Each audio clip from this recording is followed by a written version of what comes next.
موسیٰ سے عیسیٰ تک 1400 برس علیہ الصلوۃ والسلام، 2 مرتبہ عروج، 2 مرتبہ زوال، اشیریوں کے ہاتھوں پٹوائی، بابلیوں کے ہاتھوں پٹانا، گریکس کے ہاتھوں مرمت، رومنز کے ہاتھوں مرمت۔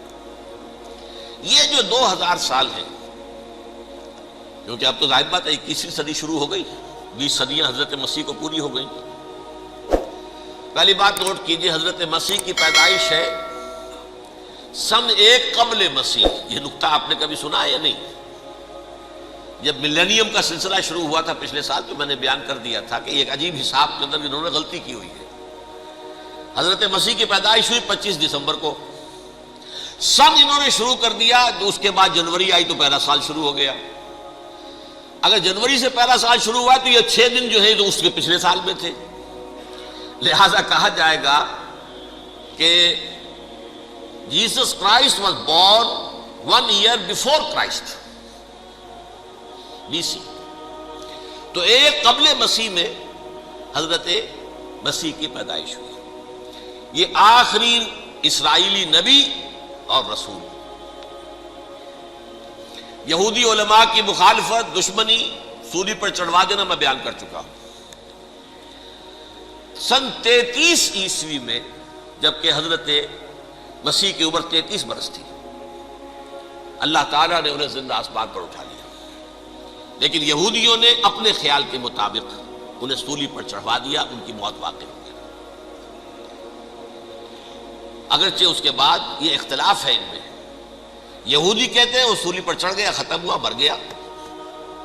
عیسائی کہتے ہیں نہیں، انتقال ہوا ہے مسیح کا صلیب پر، لیکن پھر وہ دوبارہ زندہ ہو گئے ہیں۔ ان کی لاش ایک غار میں رکھ دی گئی تھی، وہاں ریزریکشن ہو گیا، ان کا باعث بعد الموت وہی ہو گیا، اور پھر انہیں اللہ نے زندہ آسمان پر اٹھا لیا۔ تو ہمارے اور عیسائیوں کے درمیان نوٹ کر لیجئے، یہ چیز مشترک ہے کہ حضرت مسیح آسمان پر زندہ اٹھائے گئے۔ فرق کیا ہے؟ وہ سمجھتے ہیں کہ سولی دیے گئے، سولی پر مرے، پھر زندہ ہوئے، پھر گئے۔ ہم سمجھتے ہیں کہ نہیں، وما صلبوہ وما قتلوہ، انہوں نے نہ صلیب دے سکے انہیں اور نہ انہیں قتل کر سکے، بل رفع اللہ الیہ، اللہ نے اٹھا لیا۔ پھر ہمارا اور یہ اس کا عیسائیوں کا ایک اور اتفاق ہے، سیکنڈ کمنگ آف جیسس، حضرت مسیح دوبارہ آئیں گے۔ یہ عیسائیوں کا بھی عقیدہ ہے اور ہمارا بھی۔ بہرحال تو جیسا کہ میں نے عرض کیا کہ اس وقت یہ عذاب استیصال، عذاب اکبر کے مستحق ہو چکے تھے، لیکن اللہ نے ان کی مدت دراز کی ہے، لیکن ان پر دنیاوی عذاب کا ایک کوڑا جو ہے اللہ تعالیٰ کی طرف سے اسی وقت برسا۔ دنیاوی عذاب دنیا میں رہتے ہوئے ختم نہیں کیا۔ 37 برس بعد حضرت مسیح کے رفع سماوی کے 37 برس بعد سن 70 میں یہودیوں نے بغاوت کی رومیوں کے خلاف۔ رومی ٹائٹس جنرل تھا ایک، اس نے پھر جو حملہ کیا ہے، 1,33,000 یہودی ایک دن میں قتل کیا یروشلم میں، اور ہیکل سلیمانی گرا دیا۔ وہ ہیکل پہلے بھی گرا تھا، پہلے 1400 سال کے دوران میں بھی نبوکدنضر نے گرایا تھا، لیکن پھر اس کے 150 سال بعد انہوں نے دوبارہ بنا لیا تھا، اس لیے وہ اسے سیکنڈ ٹیمپل کہتے ہیں۔ پہلا ٹیمپل جو حضرت سلیمان نے بنایا تھا، نبوکدنضر نے گرا دیا 587 قبل مسیح میں، پھر دوبارہ انہوں نے 150 سال کے بعد بنا لیا۔ وہ اس تاریخ کا حصہ ہے، میں نے جس کے بارے میں آپ کو تفصیل نہیں بتائی۔ اس میں یہ ہوا سن 70 میں وہ گرا دیا گیا، وہ آج تک گرا پڑا ہوا ہے۔ نمبر 2، یہ کہہ دیا گیا کہ یہودیوں اس ارض فلسطین سے نکل جاؤ، تم یہاں نہیں رہ سکتے اب۔ لہذا جس کا جہاں سینگ سمایا چلا گیا، یورپ میں چلے گئے، ایشیا میں آ گئے، عرب میں آ گئے، یہ 3 قبیلے جو رات بھی میں نے عرض کیا تھا، بنو قینقاع، بنو نذیر اور بنو قریظہ، یہ وہاں سے آ کے مدینے میں آباد ہو گئے۔ جس کا جہاں سینگ سمایا، افریقہ میں، ہندوستان میں، جہاں چلے گئے۔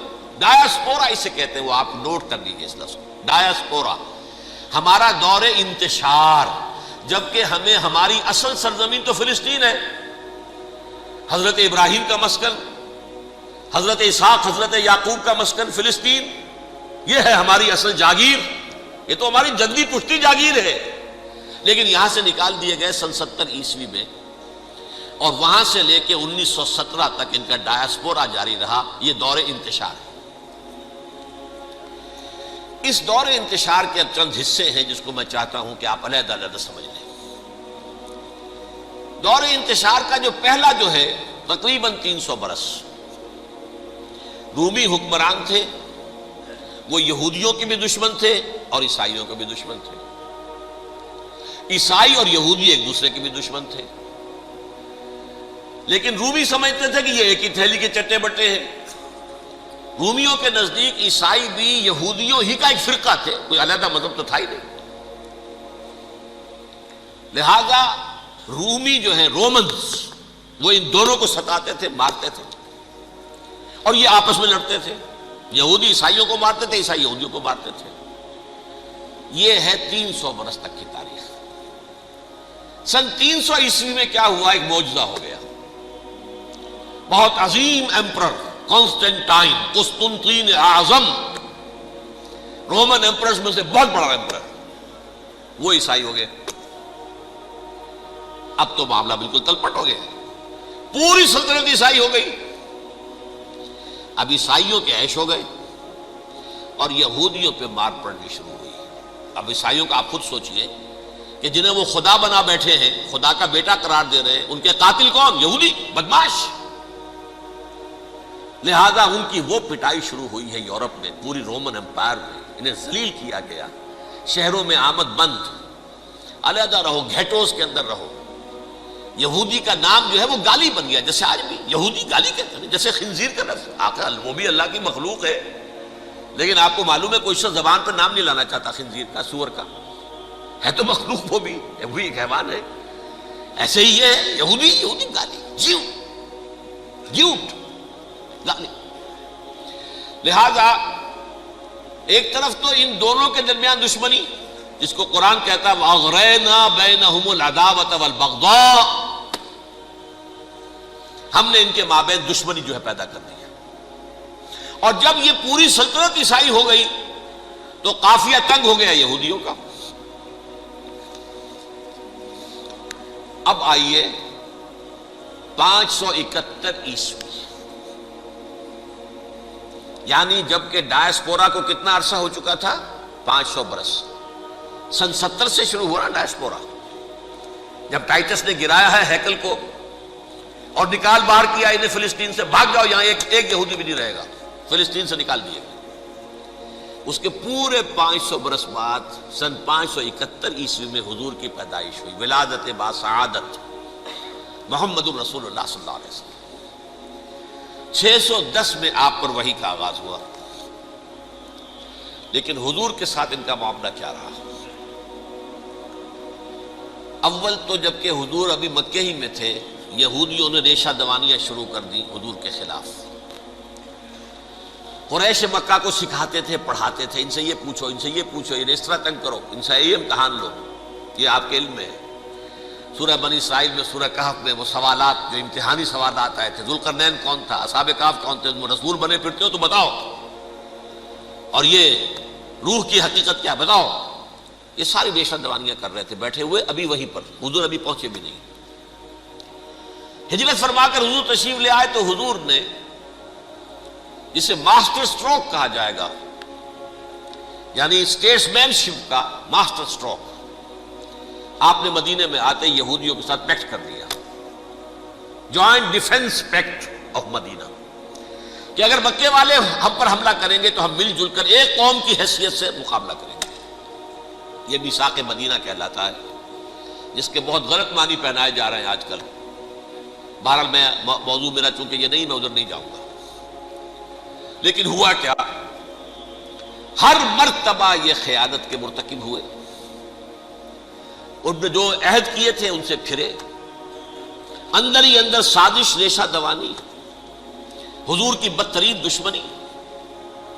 سورہ نساء کی آیت نمبر 12 میں 14 میں 13 میں فرمایا ہے لا تزال تطلع علی خائنۃ منہم، اے نبی ہمیشہ آپ کے علم میں ان کی طرف سے خیانتیں، بددیانتیاں آتی رہیں گی۔ اور بار بار وہ مسلسل جنگ کی آگ بھڑکاتے تھے۔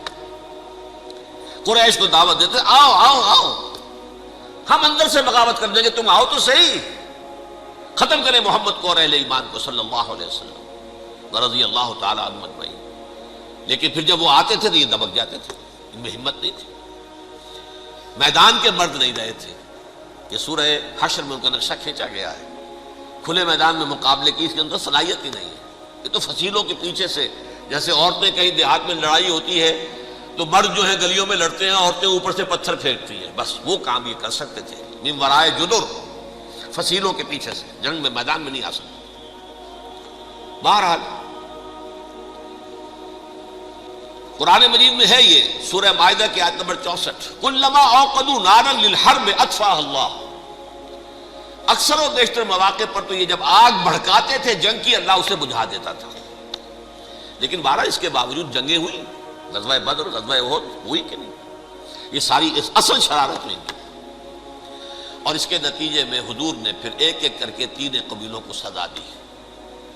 غزوہ بدر کے فوراً بعد بنو قینقاع نکالے گئے مدینے سے، غزوہ احد کے فوراً بعد بنو نذیر نکالے گئے، اور غزوہ احزاب کے بعد بنو قریظہ نکال دیے گئے۔ یہ تو میں نے آپ کے سامنے رکھ دیا صرف حضور کے زمانے میں ان کا کیا رویہ رہا، دشمن۔ رات بھی ہم نے وہ آیت پڑھی تھی، لَتَجِدَنَّ أَشَدَّ النَّاسِ عَدَاوَةً لِلَّذِينَ آمَنُوا الْيَهُودُ وَالَّذِينَ أَشْرَكُوا۔ اہل ایمان کی دشمنی میں شدید ترین تم پاؤ گے یہودیوں کو اور مشرکین کو۔ مشرکین بھی بعد میں ہے، پہلے یہود۔